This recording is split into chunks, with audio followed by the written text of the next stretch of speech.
বস্তুত ২১, ২২, ২৩ 3 দিনের সফর, ২৪ তারিখে ফিরে আসছে। বেজিংয়ে চীনের পররাষ্ট্রমন্ত্রীর সাথে আমার অফিসিয়াল কথাবার্তা হবে। রিসার্চ অর্গানাইজেশনে কিছু বক্তব্য রাখবো এবং তারপর সাংহাইয়ে যাব। সাংহাইয়ে একটি রিসার্চ অর্গানাইজেশনের অনুষ্ঠানে একটা বক্তব্য রাখতে হবে। এর বাইরে এক দুটো শিল্প কারখানা আমাদেরকে দেখাতে নিয়ে যাবে। ইভির একটা ব্যাপার আছে, আর একটা কিছু টেকনোলজি আছে হলো আপনার ফুড প্রিজার্ভেশনের ব্যাপারে নতুন কিছু টেকনোলজি আছে, সেগুলি আমাদেরকে দেখাবে, যেগুলি হয়তো আমাদের দেশে কাজে লাগতে পারে। তারপর সাংহাই থেকে আমি সরাসরি ঢাকায় ফিরে আসবে। আলাপ আলোচনার মধ্যে প্রধানত ধরুন অর্থনৈতিক বিষয়াবলী আসবে।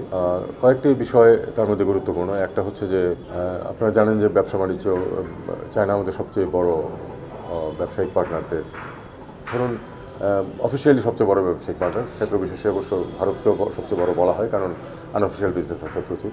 যাই হোক, বিপুল পরিমাণের ব্যবসা আছে আমাদের চীনের সাথে, প্রধানত আমদানি। তবে সেই আমদানিগুলো আবার আমাদের জন্য প্রয়োজনীয় এই জন্য যে আমাদের অনেক রফতানি সেগুলোর উপর নির্ভরশীল। তো কাজেই চীনের সাথে আমাদের যে বাণিজ্যিক সম্পর্ক সেটা খুবই গুরুত্বপূর্ণ। অর্থনৈতিক সম্পর্ক অত্যন্ত গুরুত্বপূর্ণ। প্রচুর প্রজেক্টে চীনের বিনিয়োগ আছে। বিনিয়োগ মানে ঋণ প্রধানত, এবং সেই কিছু প্রজেক্ট চলমানও আছে, সেগুলি কন্টিনিউ করছে।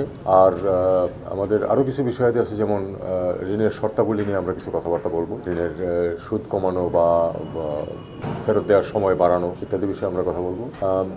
আমরা এটাও চাইবো যে আমরা যখন গ্রাজুয়েট করব এলডিসি থেকে, তখন চীন যেন ইউরোপের মতোই যেন আরও 3 বছর আমাদেরকে ভিসা ফ্রি এবং কোটা ফ্রি সুবিধা বহাল রাখে।